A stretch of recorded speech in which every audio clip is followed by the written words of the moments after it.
प्यारे बच्चों, सुप्रभात। आज हम शुरू करेंगे लक्ष्मण मूर्छा और राम मिलाप का अगला पार्ट। हर्षि राम बेटेऊ हनुमाना, अति कृतज्ञ प्रभु परम सुजाना। हर्षि होता है खुश होकर के, राम होता है भगवान श्री राम, बेटेऊ माने मिलते हैं, हनुमान माने हनुमान जी से। अति अत्यधिक कृतज्ञ होता है उपकार को मानना या उनके द्वारा किए गए कार्य को मानना। प्रभु परम सुजाना, प्रभु श्री राम जो है बहुत ही सज्जन हैं, बहुत ही जो है ज्ञानी हैं। तुरंत वैद्य तब कीनी उपाय, तुरंत वैद्य शीघ्र, वैद्य माने तब वैद्य, कीनी माने किया, तब माने तब, उपाय माने उपाय, यानी कि इलाज शुरू कर दिया। उठी बैठे लक्ष्मण हर्षाई, उठी माने उठ करके, बैठे माने बैठ गए, लक्ष्मण माने लक्ष्मण, हर्षाई माने खुश। हृदय लाई बेटे उभराता, हृदय माने सीने से या छाती से, लाई माने लगाकर, प्रभु माने भगवान श्री राम, बेटे माने मिले, भ्राता माने भाई। हर्ष शकल, हर्ष माने खुश हो गए, हर्ष होता है खुश हो गए, शकल माने सारे, कपि बालू कपि भ्राता होता है बालू और बंदरों के, भ्राता माने झुंड। इसमें बताया गया है कि जब हनुमान जी संजीवनी बूटी लेकर आ जाते हैं तो भगवान श्री राम जो है बहुत खुश हो जाते हैं और खुश होते हुए हनुमान जी को अपने गले से लगाकर मिलते हैं। अति कृतज्ञ, और भगवान श्री राम ज्ञानी थे, अत्यधिक ज्ञानवान थे और उनके प्रति यानी कि हनुमान जी के प्रति जो है कृतज्ञता ज्ञापित करते हैं, उनका उपकार मानते हैं। और वैद्य ने जैसे ही संजीवनी बूटी ली तो तुरंत उपचार आरंभ कर दिया, तुरंत जो है उसका इलाज शुरू कर दिया। उठ बैठे लक्ष्मण हर्षाई, और जैसे ही वैद्य ने संजीवनी बूटी लक्ष्मण को पिलाई तो तुरंत वो जो उठ बैठे और खुश होकर के अपने भाई से मिले। हृदय लाई बेटे उभराता, और भगवान श्री राम भी अपने भाई को सीने से लगाकर, हृदय से लगा करके मिले।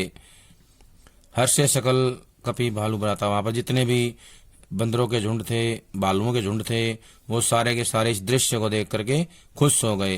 कहने का आशय ये है कि प्रसन्न होकर श्री राम ने हनुमान जी से भेंट की, मुलाकात की। परम ज्ञानी होते हुए भी राम ने हनुमान के प्रति अपनी कृतज्ञता ज्ञापित की, अर्थात उनका उपकार माना।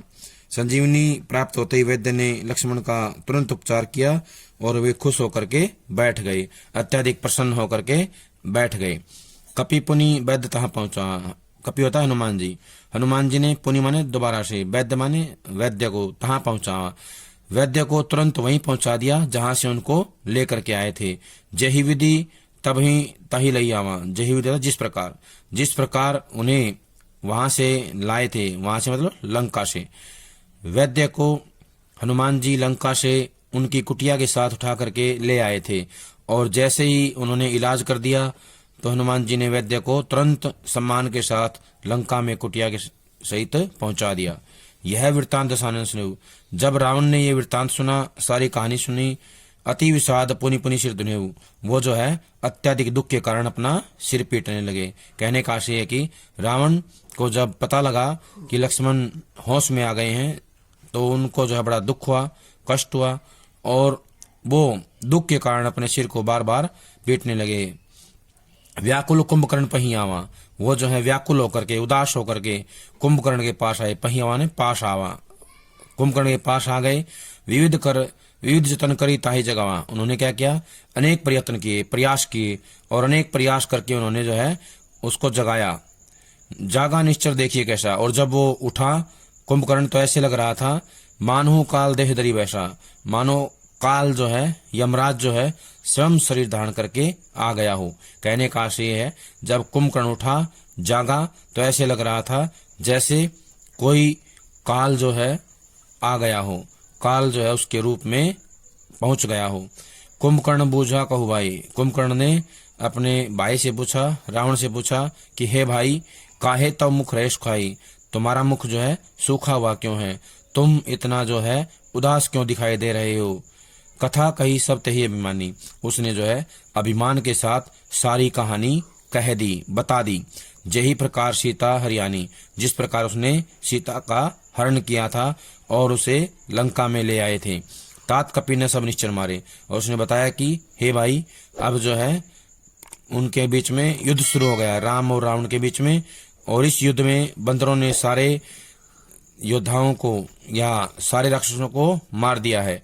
महायोद्धा संगारे, जितने बड़े बड़े योद्धा थे वो सारे मारे जा चुके हैं।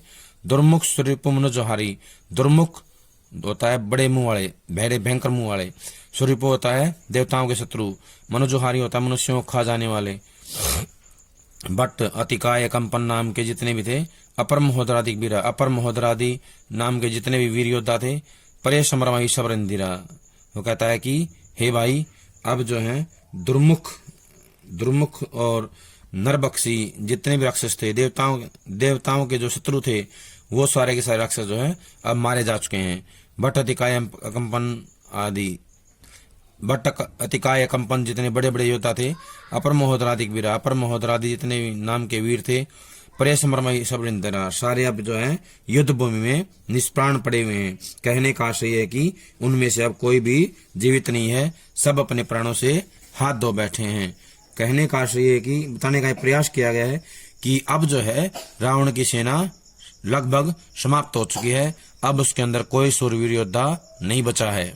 यहाँ पर कवि ने चौपाई छंद का प्रयोग किया है। किसका किया है? चौपाई छंद का प्रयोग किया गया है। संपूर्ण पद्य में अनुप्रास अलंकार के साथ पुनुक्ति प्रकाश अलंकार का भी प्रयोग किया है। यहाँ पर भगवान श्री राम के साथ लक्ष्मण, भालू और वानर सभी प्रसन्न हो जाते हैं।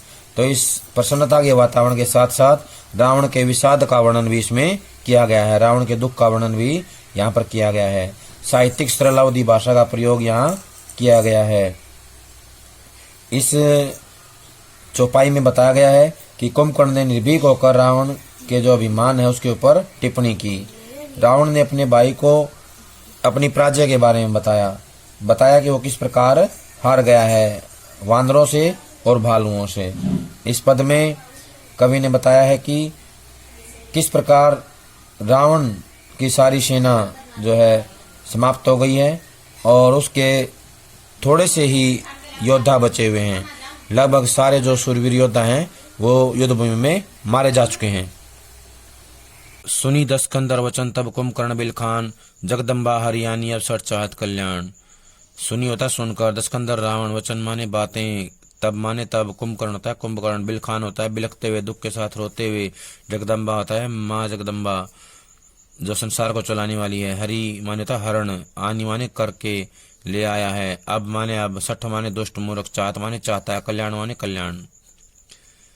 कुंभकर्ण रावण की बातें सुनकर उसे बिलखते हुए कहता है कि हे रावण, तूने माता सीता के रूप में संसार को चलाने वाली माँ जगदम्बा का हरण कर लिया है, यानी कि उनको हर करके ले आया है।